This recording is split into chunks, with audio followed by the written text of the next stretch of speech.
नाज़रीन इकराम, शादी की पहली रात सुहाग रात। मुंह दिखलाई के अंदर कोई दुल्हन जो है वो गोल्ड मांगती है, कोई दुल्हन भारी रकम मांगती है। तो इस दुल्हन से पूछा गया कि आपको मुंह दिखलाई के अंदर क्या चाहिए, तो वो कहती है कि बस मुझे तलाक दे दो। आखिर क्यों? अस्सलामु अलैकुम वरहमतुल्लाहि वबरकातुहू। मेरे मोअज़्ज़ज़ नाज़रीन इकराम, किसी को इश्क की अच्छाई ने मार डाला, किसी को इश्क की गहराई ने मार डाला। करके इश्क कोई बच न सका गालिब, जो बच गया उसे तन्हाई ने मार डाला।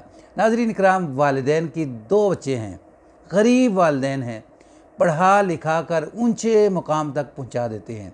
लड़का इंजीनियर बन जाता है, इंजीनियर बनने के बाद खासी अच्छी तनख्वाह लगती है। फिर उसके बाद मज़ीद जो है वो हालात बदलते हैं, लड़का बाहर चले जाता है, वहाँ मज़ीद जो है वो हालात बदलते हैं।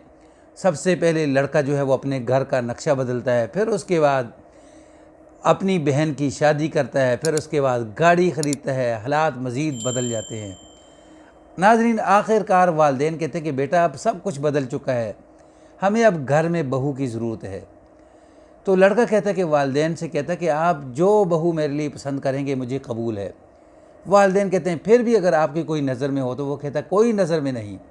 वालिदैन एक तस्वीर जो है वो भेजते हैं अपने बेटे की तरफ कि बेटा ये देखो, आपके साथ ये दुल्हन जो है वो मैच करती है।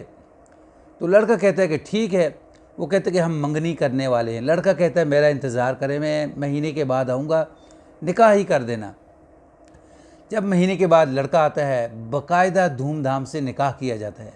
नाज़रीन, फिर उसके बाद शादी की जो है वो डेट फिक्स कर दी जाती है, बड़े धूमधाम से शादी होती है। दुल्हन ब्याह कर अपने ससुराल आ जाती है। शादी की पहली रात सुहाग रात होती है।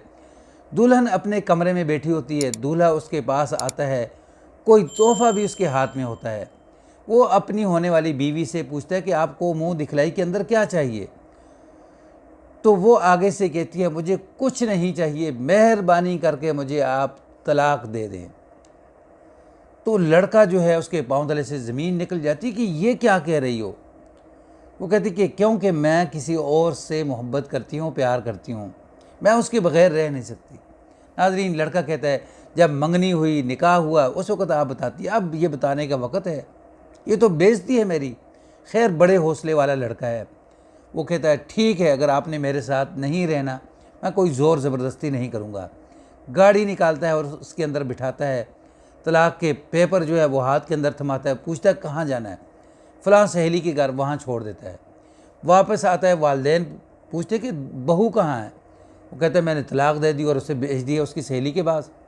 नाज़रीन, फिर उसके बाद अगले दिन जो है वो ससुराल जो है वो चीखते चिल्लाते हैं, हमें बताते। तो लड़की जो है वहाँ पहुँच जाती है। तो लड़का, रास्ते में लड़का पूछता है कि भाई अगर ये शादी आपको नहीं करनी थी तो आप पहले बता देती।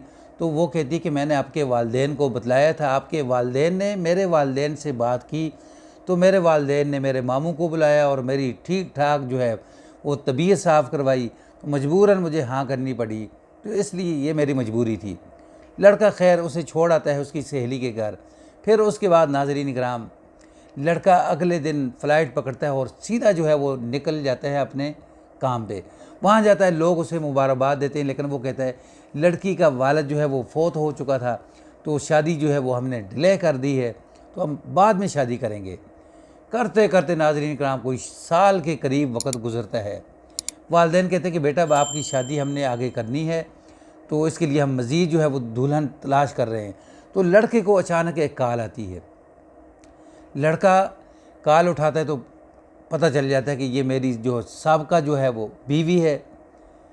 तो उसे कहता है कि मैं जब फ्री हूँगा तो मैं आपको कॉल कर दूँगा।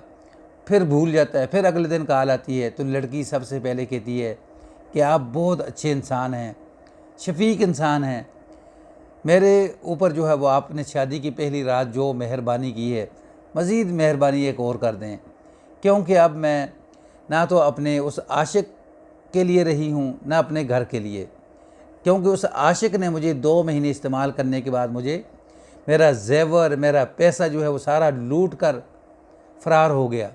तो अब मुझे तो घर वाले भी रखने के लिए तैयार नहीं, मुझे तलाश करते फिरते हैं मुझे मारने के लिए, मेहरबानी करें। शफीक इंसान है। लड़का जो है वो पहले ना करता है, फिर दोबारा जब कॉल आती है रात को सोचता है कि क्यों ना नेकी का मौका है, नेकी कर देनी चाहिए। नाज़रीन, फिर जब कॉल आती है लड़का फिर अपने वालिद से बात करता है। वालिद जो है वो पहले मानते नहीं, फिर वालिद को समझाता है कि ये तो एक नेकी है, नेकी कमाने का एक मौका है। पता नहीं शायद रब को इसी के अंदर रब की खुशी हो, तो मैं वालिद को जो है वो कायल कर देता है। फिर वालिद जो है अपनी बीवी से बात करता है, लड़की की वालदा से। लड़की की वालदा जो है वो साफ इनकार कर देती कि नहीं, बहन भी इनकार कर देती है कि 2 दफ़ा तलाक हो चुकी है, हम इसको अब दोबारा अपने घर में नहीं लाएंगे। खैर, लड़के का जो वालिद है वो कहता है कि आप ऐसे करें कि इसको वहाँ बुलाकर निकाह करें, बाद में आपके वालदा को, बहन को मैं राज़ी कर लूँगा। नाज़रीन, ये उसका वीज़ा भेजता है, लड़की जाती है बाहर, वहाँ जाकर इसका निकाह होता है मस्जिद के अंदर। इसके साथ वक्त गुज़रता है, करते करते इनके यहाँ एक बेटी पैदा हो जाती है। जब बेटी पैदा होती है माँ को पता चल जाता है। माँ फिर कहती कि जैसे इसकी इद्दत जो है वो गुज़रे, फ़ौरन मेरी बहू को और मेरी पोती को लेकर मेरे पास पहुँच जाओ। नाज़रीन, जब वापस आते हैं तो माँ जो है वो खुशी खुशी अपनी पोती को भी गले लगाती है, फिर अपने बहू को भी गले लगाती है। ये जो लड़का है ये कहता है कि इस दौरान मैंने अपनी बीवी को हर तरह से आजमाया, खुफिया कैमरे लगाए, माइक लगाए, लेकिन मेरी बीवी जो है इंतहाई साबर शाकर जो है वो साबित हुई। तो उसके बाद कहता है कि मैंने फिर अपने ससुराल वालों को भी बुलाया और समझाया कि इंसान से गलती हो जाती है। तो इसी तरीके से इससे गलती हो गई, इसके अंदर यानी इसका कोई कसूर नहीं था। नाज़रीन, ये वो नौजवान है जिसने शादी की पहली रात जो है वो धोखा खाया, लेकिन गुस्सा भी कर सकता था, सब कुछ कर सकता था, पैसे वाला था, लेकिन इसने इतना बड़ा हौसला दिखाकर हमारे लिए एक मिसाल जो है वो कायम की है कि आप भी इस तरीके से जो है वो किसी की ज़िंदगी को तबाह होने से बचा सकते हैं। फिर अपने ससुराल को बुलाकर समझाया, सब जो है वो आज खुशी की ज़िंदगी गुजार रहे हैं। बेटी भी है उनके यहाँ। नाज़रीन, आप इस लड़के के मुताल्लिक़ क्या कहेंगे, दुल्हन के मुताल्लिक़ क्या कहेंगे, फिर इनके घर वालों के मुताल्लिक़ क्या कहेंगे? कमेंट्स बॉक्स जो है वो आपके लिए खुला है, खुलकर जो है वो अपने ख़यालात का इजहार करें। वाक़या पसंद आए तो उसको आगे शेयर कर दें, चैनल पर न्यू है तो उसको सब्सक्राइब कर दें, बेल के बटन को दबा के रखें ताकि आने वाले हर नए वाक़यात जो है वो आपको इस तरह मिलते रहें। दुआओं के अंदर याद रखें। अस्सलामु अलैकुम वरहमतुल्लाहि वबरकातुहू। अल्लाह हाफ़िज़।